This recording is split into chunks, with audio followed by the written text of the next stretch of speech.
99.7 FM.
This is Rocky Dauni, and you are listening to Personality Profile on Joy 99.7 FM with my man, Lexus Bills. This is the show that is meant to inspire you. This is the show that is meant for you to aspire to your greatest self. I'm Vera Kwakofi, Current Affairs Editor of BBC Africa. Keep listening to Lexus Bill and Personality Profile on Joy 99.7 FM.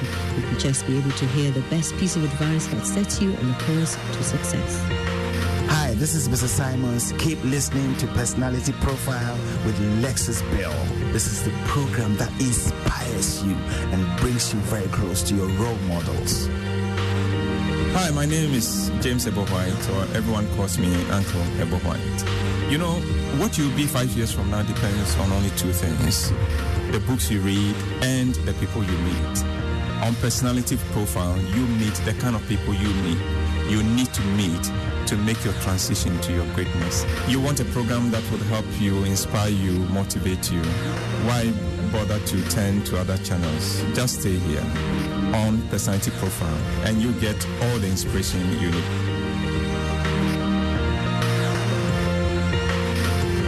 Joy 99.7 FM. Yeah, you can be the greatest, you can be the best, you can be the King Kong banging on your chest. You can beat the world, you can beat the war. You can talk to God, go banging on his door. You can throw your hands up, you can beat the clock. Yeah. You can move a mountain, you can break rocks. You can be a master, don't wait for luck. Dedicate yourself and you can find yourself. Standing in the Hall of Fame. Yeah. And the world's gonna know your name. Yeah. 'Cause you burn with the God's flame. Yeah. And the world's gonna know your name. Yeah. And you'll be on the walls of the Hall of Fame. You know the distance, you can run the mile. You can walk straight through hell with a smile. You could be the hero, you can get the gold. Breaking all the records they thought never could be broke. Yeah, do it for your people, do it for your pride. You ain't ever gonna know if you never even try. Do it for your country, do it for your name. 'Cause there's gonna be a day when you're standing in the Hall of Fame. And the world's gonna know your name. 'Cause you burn with the God's flame. And the world's gonna know your name. And you'll be on the walls of the Hall of Fame. Be a champion. Be a champion. Be a champion. Be a champion of the Hall of Fame. Be students, be teachers, be politicians, be preachers. Yeah. Be believers, be leaders, be astronauts, be champions, be truth seekers. Be students, be teachers, be politicians, be preachers. Yeah. Be believers, be leaders, be astronauts, be champions. Standing in the Hall of Fame. And the world's gonna know your name. 'Cause you burn with the God's flame. And the world's gonna know your name. You'll be on the walls of the Hall of Fame. Be a champion, you can be the best. You can be a champion, banging on your chest. You can be a champion, be the ball. You can talk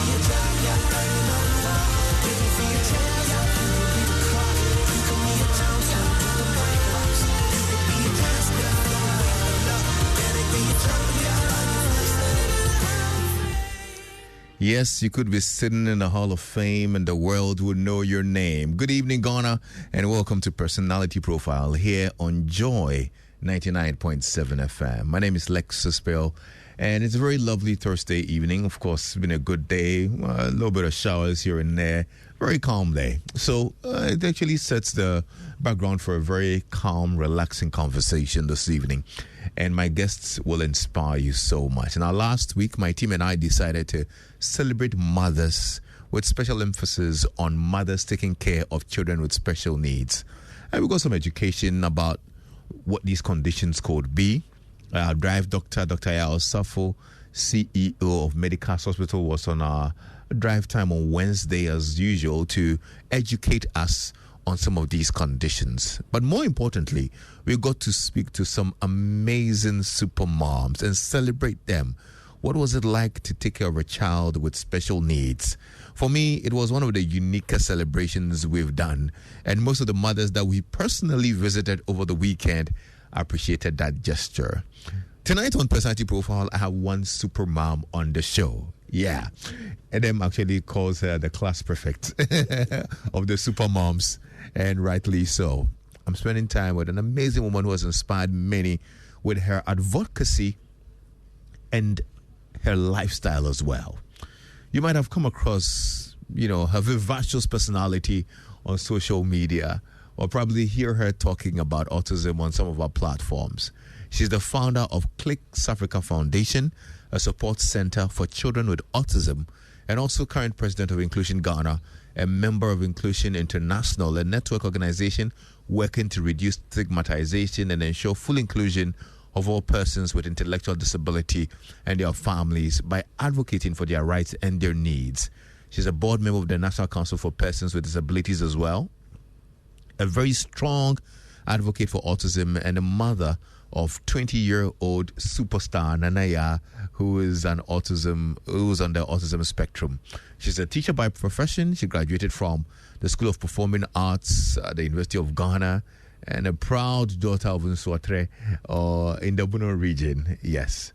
Madam Mary Amoah is my guest on Personality Profile. Auntie Mary. Yes, Lexus. So nice to see you. How are you? I'm good. And you're looking good. You actually picked the right cover for tonight. Thank you. And I love your suit. Oh, thank you so much. That's my favorite color. Is it? Yes. Oh, thank you so much. Thank you It's so beautiful. much. Thank you so much. But how are you, by the way?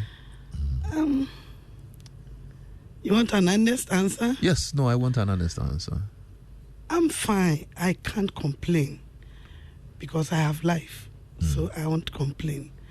But it's been difficult. It's been extremely difficult. Yes.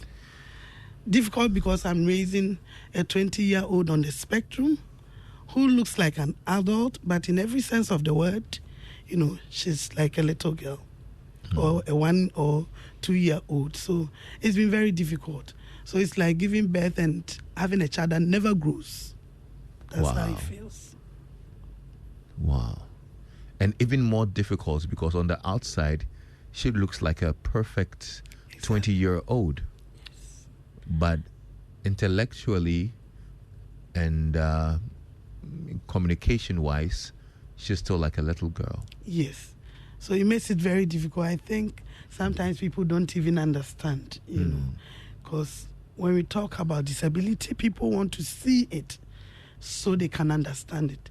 So if you see me and excuse my language, if I have any visual impairment, you can say, oh, okay, Mary might have difficulties, with sight. Yeah. But with autism, on the outside, everything looks perfect. It's only when you begin to interact with them, then something is not right here.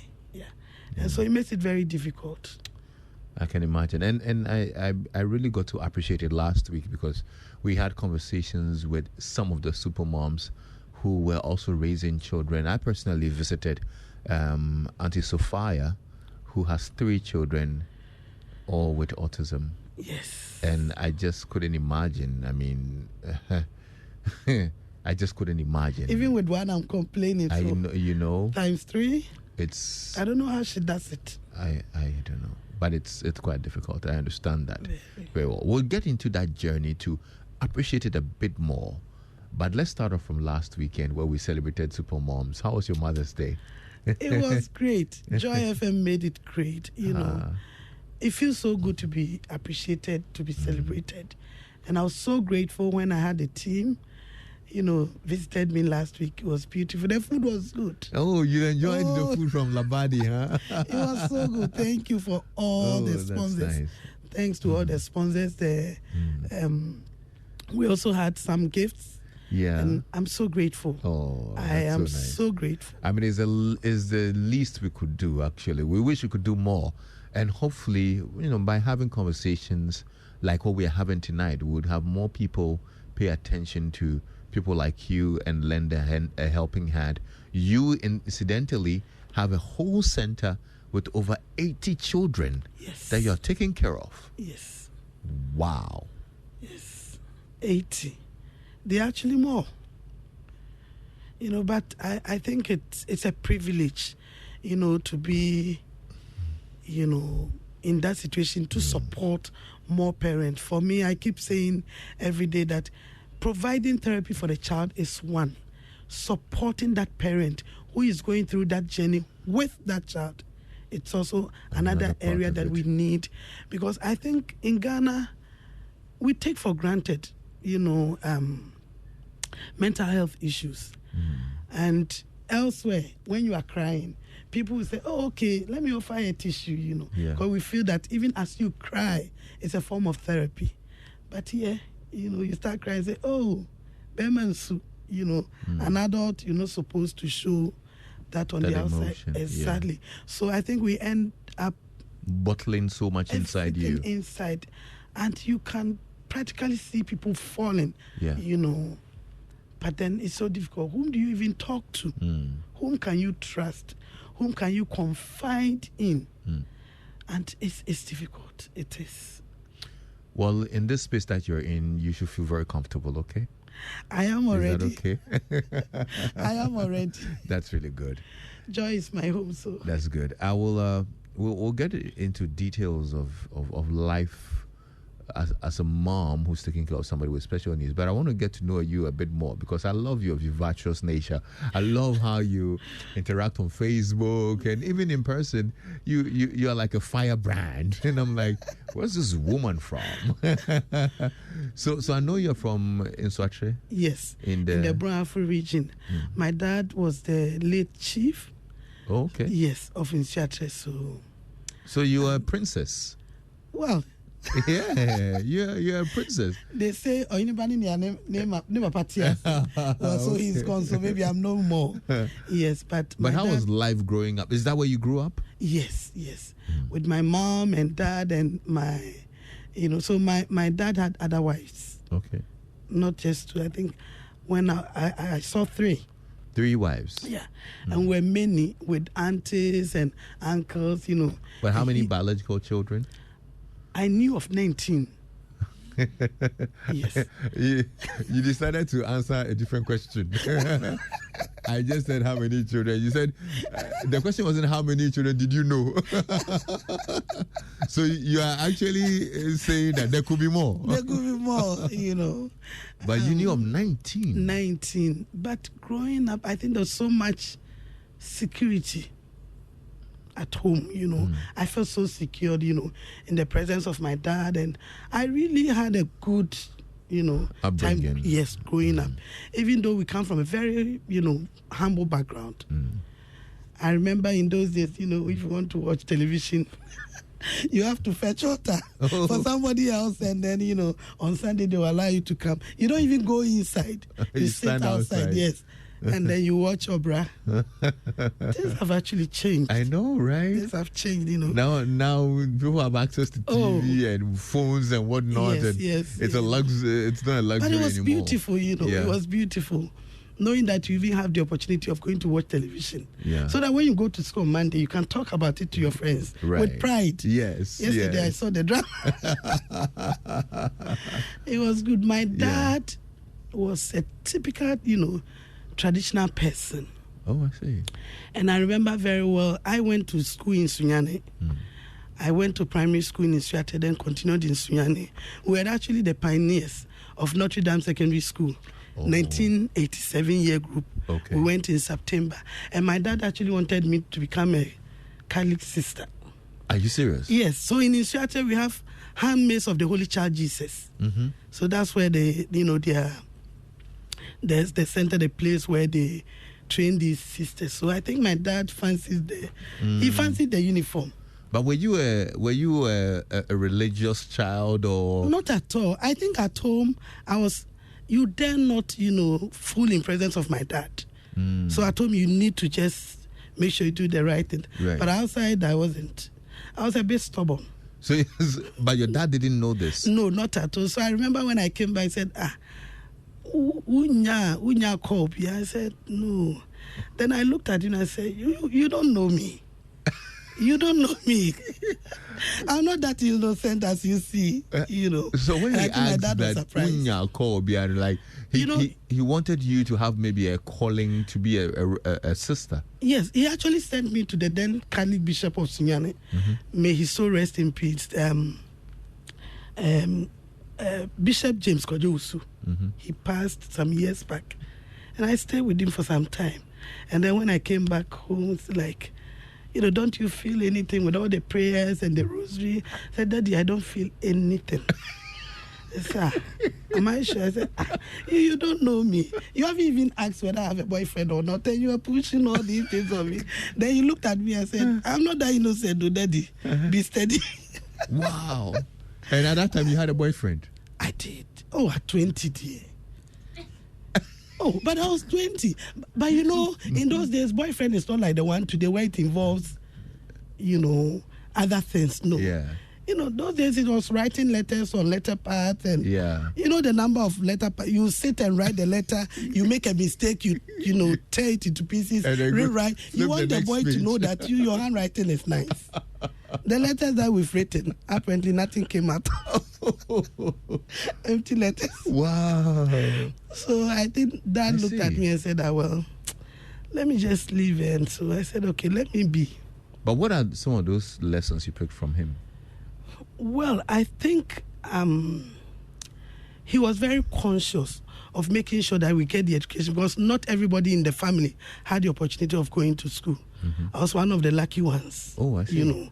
He would send the boys to school, but not the young, the girls. Ah. So I was one of the lucky ones. And I remember very well when I finished secondary school and I came back home and I told my dad I wanted to come to Osei, that was in Kumasi. And then he said that was very far from Sunyane.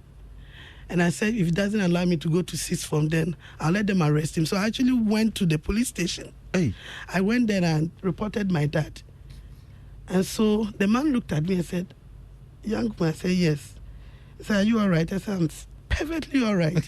You want me to go and arrest the paramount chief of the place, the person who has given me? And I said, yes, because he's, stepping on my own rights. Wow. So this policeman actually held my hand. We came back home. My dad said, leave on your papa. So I was the one that on your papa. I said, okay. They said, what's the problem? I said, well, I want to go to sixth form. Dad says no. But I think, according to him, he felt very weak at the time. I think it was around, after 80. Okay. Dad died at, I think, 94.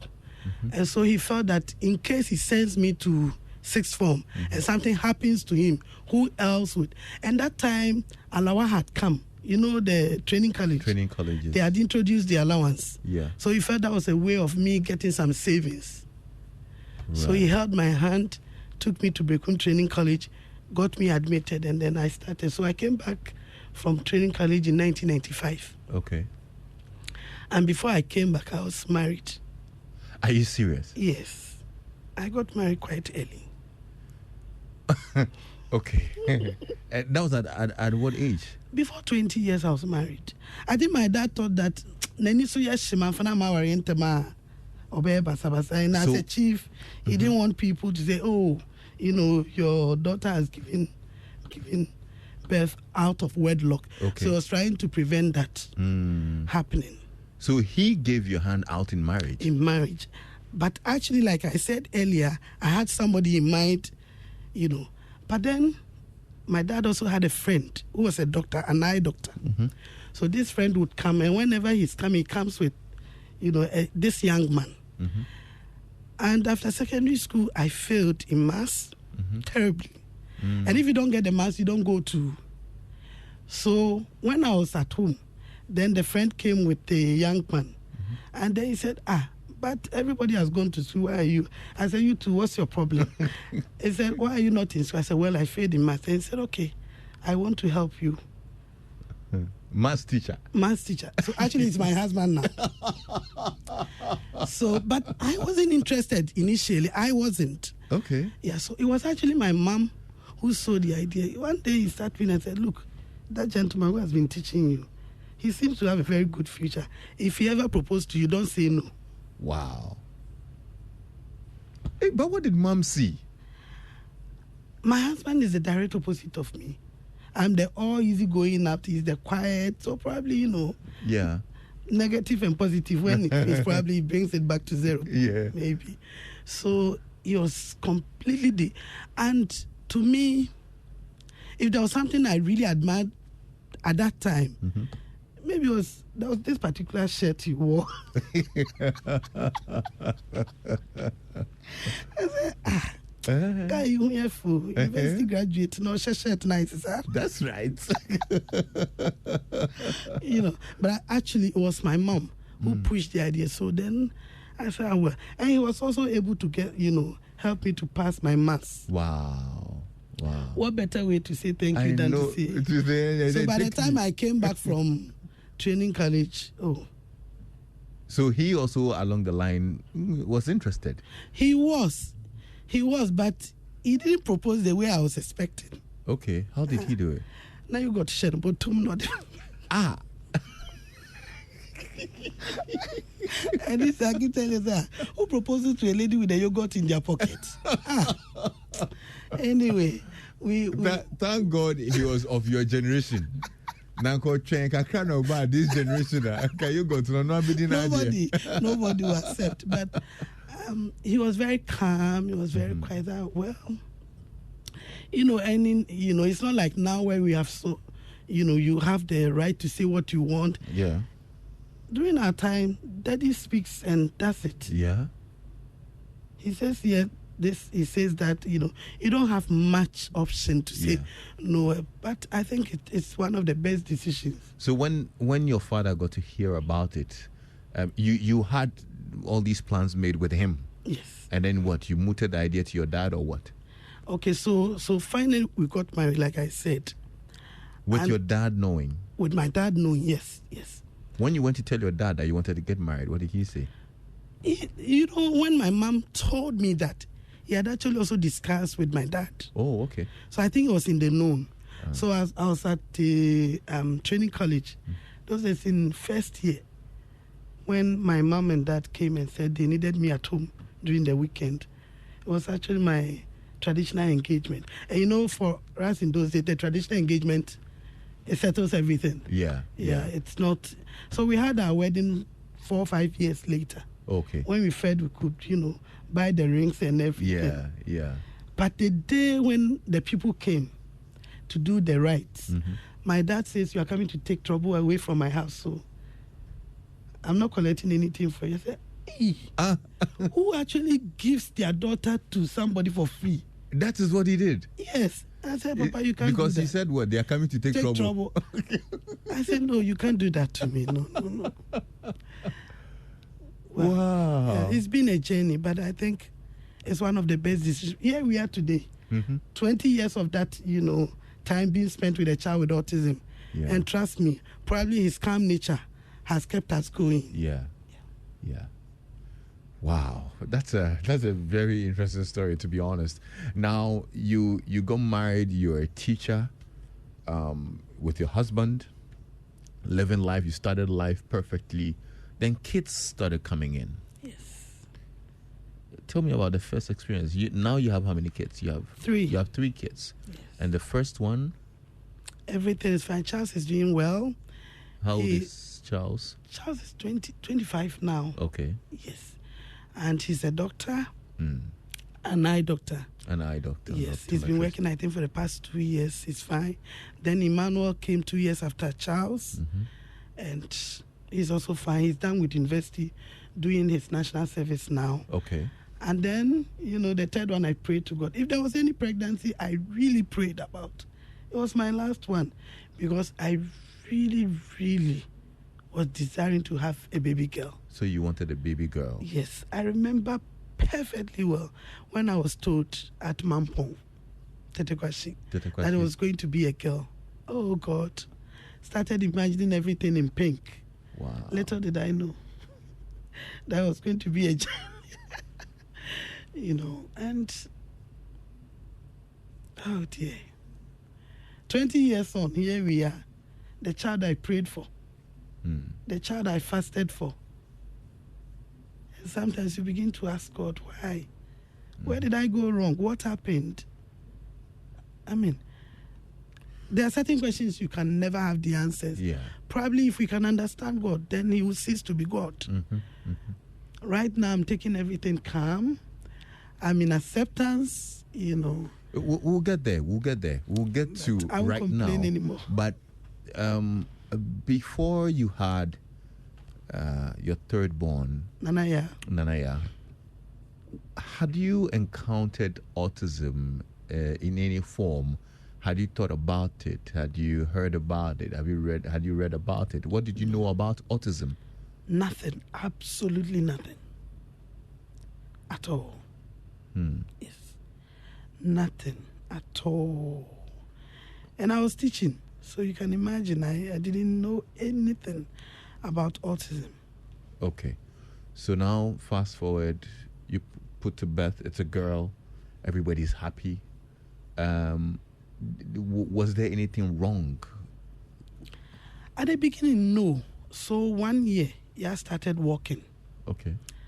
And then around 2 years, I remember perfectly well. She says, Mommy. She says, Daddy. We speak a lot of tree at home. And one of the sentences I'll never forget, she said, Menmusio. Menmusio means I want water. Yeah. But then just before she turned 3, we noticed that she would usually flap her arm excitedly. She would run in circle, but she never gets dizzy. She wanted to play by herself most of the time. And sometimes she would just go and hide behind the furniture, sometimes the fridge. And then we also noticed that at night, sometimes she would just cry. And then a few times we also noticed that she would make a fist. Is this how you call it? Yeah. And she would just stare at it. And I remember my mom saying, oh, be free from mobile. Like she brought something from wherever she came from. And she would just look at it. So my mom would say, oh, just don't hold that hand. Don't open it. I'm very sure that there's something. Little did we know we were staring at autism. These were the signs. But I didn't know. Wow. I did not know. And then 3 years, the few words that she had, she stopped using them. So there was no mama anymore. There was some retrogression before she turned 3. Again, it didn't occur to me it was autism. It didn't. 4 years, the signs were there, but again, I said, no. Me, I like to talk. If God will give me a child, not a child will not talk. I mean, other things fine, but for a child who doesn't communicate, no. So 4, 5, but just before she turned 6, like I said earlier, I went to a Catholic school, Notre Dame. And then one of the Peace Corps volunteers became a very good friend of mine.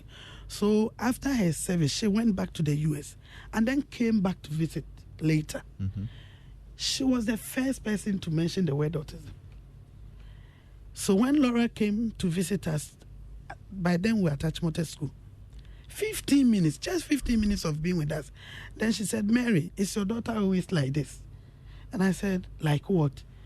He said, she hardly keeps eye contact. When you call, she doesn't respond. She's like, she's in her own world. There's these repetitive behaviors and all that. I said, well, for some time now, she's been like this. Then she says, have you heard about autism? Where did the Quran say? What kind of word? I said, no. So after the visit on that day, I went with her to, those times we didn't have these smartphones, and then went to a cafe. Then we went in, bought the airtime. Yeah. They'll give you a code. Oh, my brother. 30 minutes when it's getting finished, they will go back and top and up. pay Yes. some more. So we bought the code, and then she Googled the word autism, and so much. Then she asked them to print. So they printed everything, gave to me, and said, go and read. So I asked her, how do you know that it's autism? Then she says, my boss in the US has a son like that. And so I know about autism. Again, I didn't. So to cut long story short, between that time when Yah was 6, between that time and before she turned 7, we had gone round to finally get we got the diagnosis. And indeed it was autism. But she was almost 7. We had wasted the time that we could have, used to get some early intervention for her, because for autism, the early years are so important. If the child needs to start speech therapy, occupational, whatever it is that they need to do, that time is so important. If you miss out, at the formative years, you've missed out a lot. Wow. And we missed that. So I've done a lot within the time we found out, and now we still have a long way to go. But how did you feel when the diagnosis was confirmed? I felt like my world has come to an end. Even 13 years after the diagnosis, I still, remember that day. And I remember the question I asked the speech pathologist. So I asked, is there any medication to give her?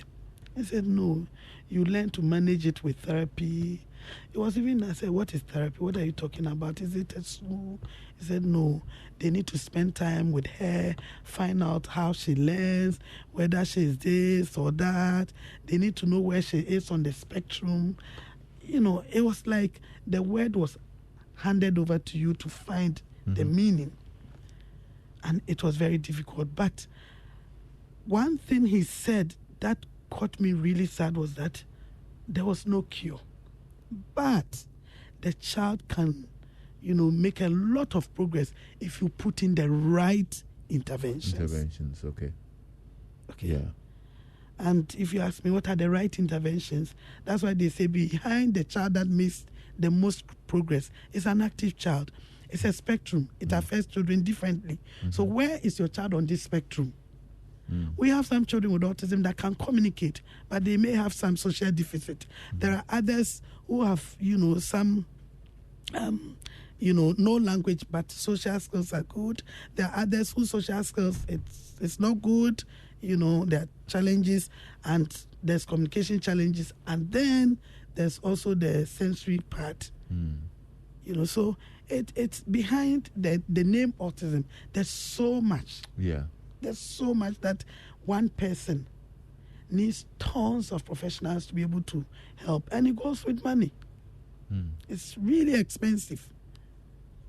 Very expensive. So for parents who are going through the same journey like I am doing, it's not a journey for the faint-hearted. Trust me, Alexis, you will not even wish this for your worst enemy. You will not. Did you find out at the time about what could have caused it? I asked, and they said, and even up till now, nobody can really tell what causes autism. There are some school of thought that says, the childhood vaccines may have caused that, the environment, chemicals, but again, nobody can just say that A or B caused autism. Okay. If I have malaria and you ask me, I know that it's caused by a mosquito. But with autism, it's difficult to tell. Okay. Yes. Now, you have been given diagnosis. You've probably read a bit about it, and you've gotten to understand what you have on your hands. I want to understand your thought process. Was it difficult accepting it? Extremely. I was in denial, like I said, even though when, my friend came and informed us that, it could be autism, and of course we went to hospital. Again, now there's a lot of information on the internet, people advocating awareness, so it's gradually getting, we're getting there. But during 14, 13 years ago, it wasn't like this, So it was difficult. I was in denial for so long. I was in denial. For how long? Like I said, until I was around 6 years, that I could say, okay, now if I have a 6-year-old who is not potty trained, who is not communicating, who has a lot of behavior issues, I can still convince myself there's nothing wrong. So it was then that finally it dawned on me that, indeed, I'm faced with, the diagnosis. And it was so I went through the denial, until, and acceptance takes time. It takes time, it takes time. But the idea is, don't be there for too long. The more you wait and sit on the fence, the more you waste this child's, opportunity to get early intervention. But it takes time. And I think another issue is getting somebody that you can confide in, who would really listen to you and not pass a judgment. And I always give this example that there was a lady, who used, she was coming to my center.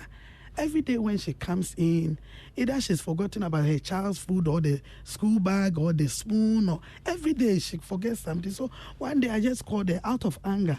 And I was like, my sister, you're with autism. I mean, put yourself together. And then she started crying. And then he said, anytime that I walk in here late and I complain about A or B, it is because I am coming, she was going through chemo. I just felt so bad for not even listening to her, but in my mind, I'd already passed a judgment. Are you the only one with a child with autism? Every day you forget something. He says, it's not because this is my life. Every day that I come in here 2-3 times, sometimes within a week or twice, that I come in late, it is because I am coming from, I went through chemo. I'm dealing with cancer, and this is my first child. And that changed everything. So I asked myself on that day, if she had not been confident enough to mention it, would I have given her that opportunity to explain herself? Or would I continue in my mind to maybe probably accuse her, are you... So what I'm trying to say, there's a lot that we go through that people have no idea of. In the face of people, they see a perfect, And even me, I take it for example, sometimes I weep in my room. I mean, because I look at her. 20 years we could have had a conversation. 20 years I'm sure she could cook for us, she can clean, and you get up in the morning, you have to bath her. If I give her the sponge, she will just do one side until you ask her to go to the next hand. And even when she has done it herself, which is taking about 30 minutes, I have to do it all over again. When she's in her menses, she's not aware. Thanks to pull-ups now. Before it was so difficult. Wherever I go, I need to carry, sanitary pads, and she doesn't even understand her own body. So you look at her and the amount of work that goes in. Making sure she's neat, making sure she doesn't smell, making sure she's eating right, making sure I paste her, or brush her every day so she doesn't get cavities. I mean, it's so much. And then I ask myself, for how long can I continue to do this?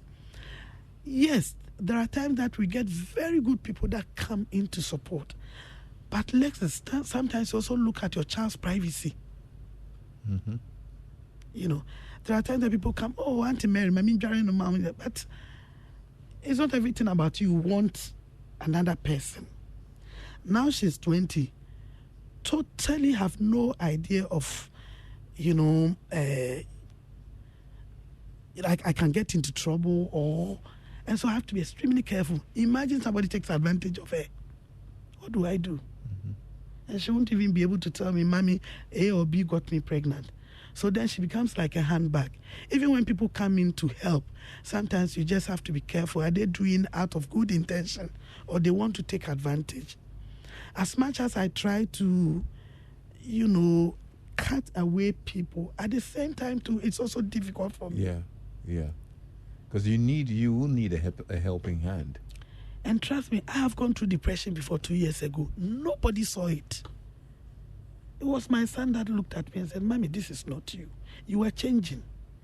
I became so paranoid and I was complaining. I was eating at night. I could get up at 2 a.m. and start cooking. And I would start, arranging things in my wardrobe, cleaning. My husband was like, why you keep on cleaning, you don't finish. But he didn't even notice it. But what actually got me finally to go to hospital, I started having panic attacks. And it's one of the worst, feelings you ever. It feels like you're about to die and you are out of breath. Oh God, I don't want to remember those dark moments. And this was 2 years ago. And so finally, my son said, okay, let's go to hospital. Let's go and speak to a doctor. I said, hey, me na mano den I'm a TV so ne so na me ka say obi ko sha me panto see mami say na dwen.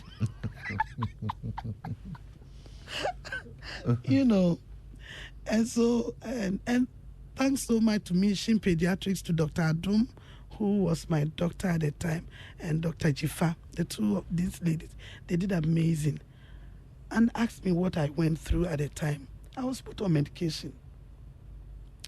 And then we started the therapy where I would go. They were just sitting there for 2 hours listening to me. What are those feelings I was going through? And then, and within a period of 5, I was on the medication for 1 year. I had to be monitored. After 1 year, I was fine. I was taking off the medication. At this time, people saw that there was Mary who has no problem. Yeah. People were calling in, sharing their own problems. When I was at the verge of collapsing, I was at the end of the tunnel. And you know how all these things started? At the verge of the coronavirus, I was monitoring on TV. I was looking at the people who were in isolation, and I started asking myself, should Nana get coronavirus? And then we go to the hospital and she's isolated. How would the doctors handle? Sometimes fear of the unknown. Yeah. It kills more than even the disease itself. Before I realized I was there. And so I just want to also use this opportunity to tell people, it is okay when you are going through so much within you. Please open up. Pray to God. Open up to someone. Don't die stupid death. It's not worth it. It is not worth it. I read something today that was very profound. It says that if you work so hard and you even die, the only people that will remember you worked late or even you worked so are your children. The rest won't even remember. So it's very important. I think, the age of social media and all that, everybody you want to show the perfect side of you. For people to think that all is perfect with Mary. But behind that perfection are the real challenges of life. And it is okay. There are days that you have money with you. There are days that you are broke. It is part of life. It doesn't mean that I failed. And I think it's important for us to be honest about these things and speak openly about them. Yeah. Even as we inspire people, don't let us portray that all is well. Somebody helped me to get to where I am. And I'm so grateful for those people that believed in me, believed in my vision, and got me to where I am now. You have an amazing story. I mean, I could listen to you all day, and it's just inspiring and motivating. And I like what you said. Adversities are a part of life. It can't all be blissful. So we have to accept these things and work to move on. And more importantly, open up to people. Yes. If you're going through something, you open up. Open up. Share. Well, if you're tuning in, this is Joy 99.7 FM. I'm seeing lots of your messages coming through. Steve from Tema Community 3 says, Lexus, I had a girl with this problem. We, the parents, got to know of it when she was 6 months. It was not easy at all. For the first 6 years she was alive, oh my God, it was hell. She has passed on. May her soul rest in peace. She was called Lebene, very beautiful. I named her after my mother, but the joy of her was up and down. You need a big heart to handle these children. Lots of love, patience, lots of time, and kindness to take care of them. In Sempi, what people will say, but we did our best. What hospital didn't we take care to, including specialists? You need money. I can give more if your station would want to listen to. Okay, Steve, thank you so much. This is Elsie's mom, also a special mom. I've known Mary for a long time. She's done so well with Nanaya. I remember when all Nanaya wanted to do was play with empty bottles, and what she used to do to her face when she was breaking out with pimples. We thank God for her life. God bless you, Mary. What was the playing with the bottles about? Okay, so some of our children on the spectrum have what we call obsessive behaviors. So she started with playing with the bottles. She'll just stare at the bottles and play. She'll just hold, even when she's going to sleep, she wants to have the bottles close to her. Okay. We move from bottles to brooms. She'll just pick the sticks and break them into M shapes. Okay. She'll do that with every broomstick she can get. We move from there to the wrapper on these ice creams. I don't want to mention the brands, We move from there. I mean, we've gone through so many of these, obsessions. Okay. Now she's so obsessed with handbags. Oh, she has this handbag, she loves so much. I was going out, but I was getting late, so I took the handbag and then I went first. And she came later with my sister. And I was at the high table, we're having a discussion. There was a big gathering. Yeah. And I walked in there, she saw that I was using her bag. She walked straight to where I was at the top, took her bag, opened, took my phone and gave it to me, and then she walked back. Like, next time, get your own bag. That's all. That's the side of autism, Yeah. Anybody would understand that this is not where you have to let people know that mommy took my bag. Yeah.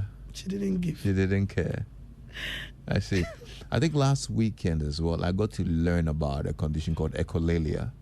Yes. Yeah, I think when it's... they keep mentioning words. So Yes, and, like and parrot. repeating words and all of those things. Okay, all right. Like Steve said earlier, it needs time.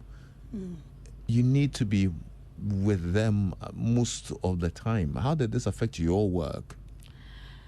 I had to stop working at a point when it became very difficult. Having, nannies come and go. I remember within one particular year, we had changed about 4 nannies.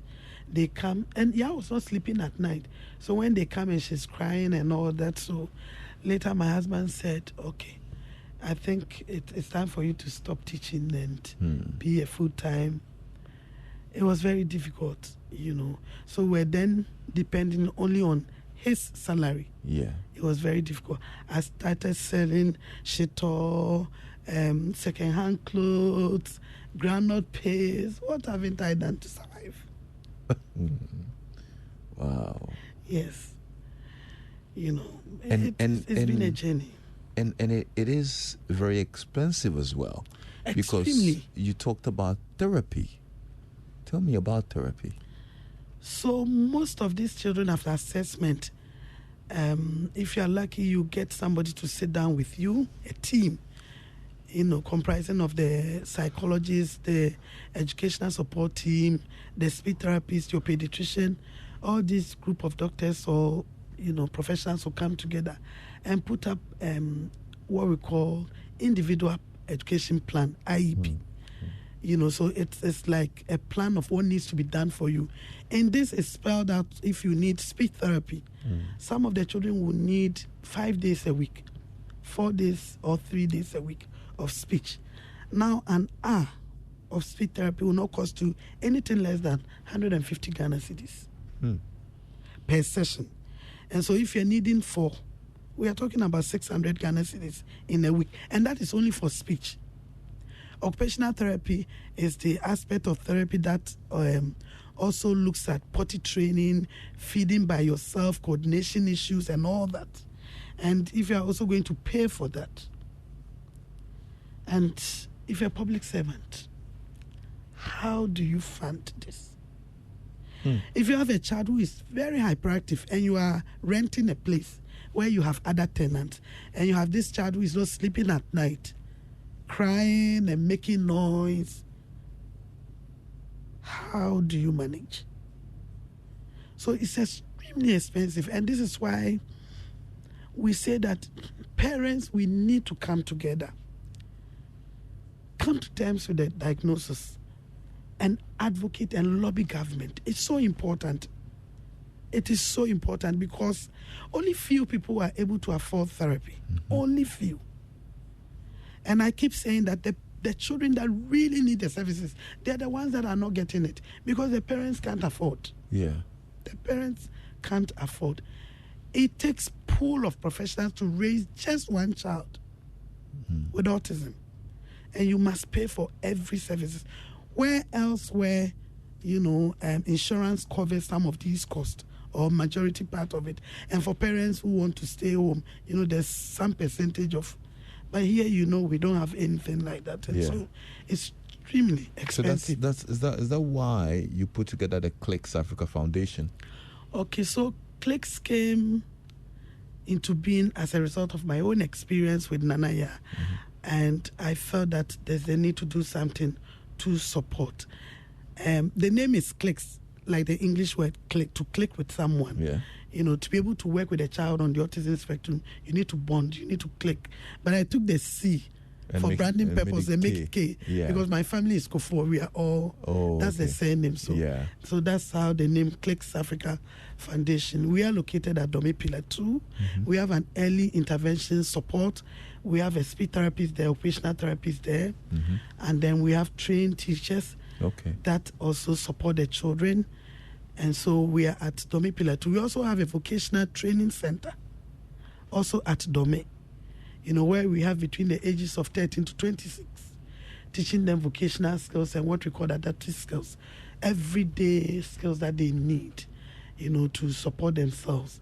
For me, it's not just about wanting the child to communicate, but wanting the child to be able to do things for themselves.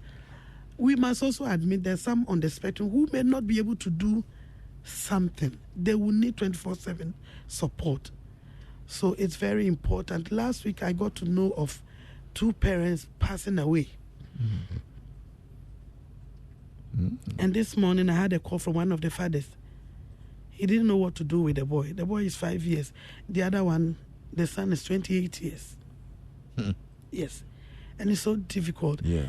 It's so difficult. So I think this is the time for us to have that conversation of talking about respite support for some of these grown young adults on the autism spectrum. We need to lobby government. We need to lobby the districts and, have services.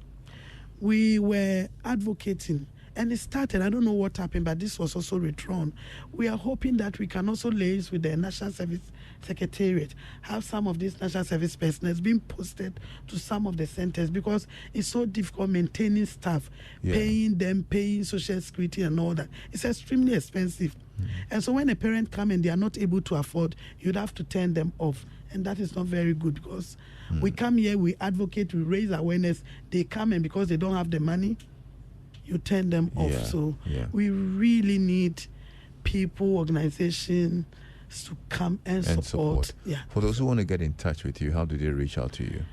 So my number is 0244 988 977. 0244 988 977. We need toiletries, we need money, or even come and volunteer your time. Spend some time with the kids. Auntie Mary. Yes, Lex. Sure. Thank you so much for the opportunity. I'm grateful to your team. Thank you. We're grateful that you shared a bit of your story with us, and it will inspire us to continue to support you and the people in the fraternity as well. God bless you. God bless you. Thank you so much. This evening, I'll be spending time with Auntie Mary Amoah, who's the founder of Clicks Africa Foundation, a support center for children with autism, and the current president of the Inclusion Ghana, a net organization working to reduce stigmatization and ensure full inclusion of all persons with intellectual disability and their families. Thank you for spending time with us here on Joy FM. Stay tuned in and have a great evening.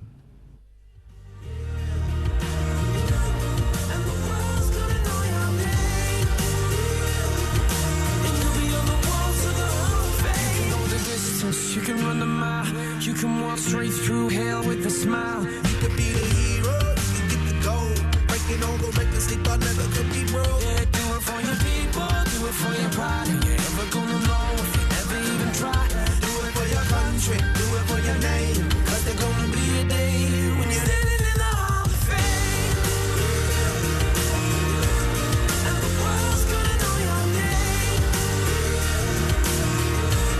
'Cause you burn with the brightest flame, and the world's gonna know your name. And you'll be on the walls of the Hall of Fame. Be a champion, be a champion, be a champion, be a champion of the Hall of Fame. Be students, be teachers, be politicians, be preachers. Yeah. Be believers, be leaders, be astronauts, be champions, be truth seekers. Be students, be teachers, be politicians, be preachers. Yeah. Be believers, be leaders, be astronauts, be champions. Standing in the Hall of Fame, and the world's gonna know your name. 'Cause you burn with the brightest flame, and the world's gonna know your name. You'll be on the walls of the Hall of Fame. 8 o'clock.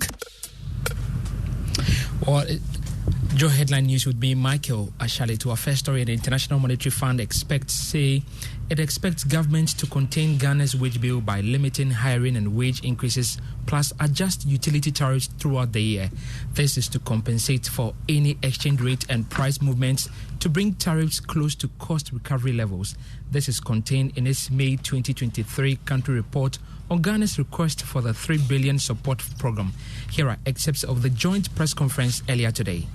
The program is quite ambitious in terms of putting the government finances on the sound footing going forward and ensuring sustainability on that front. Has been able to work as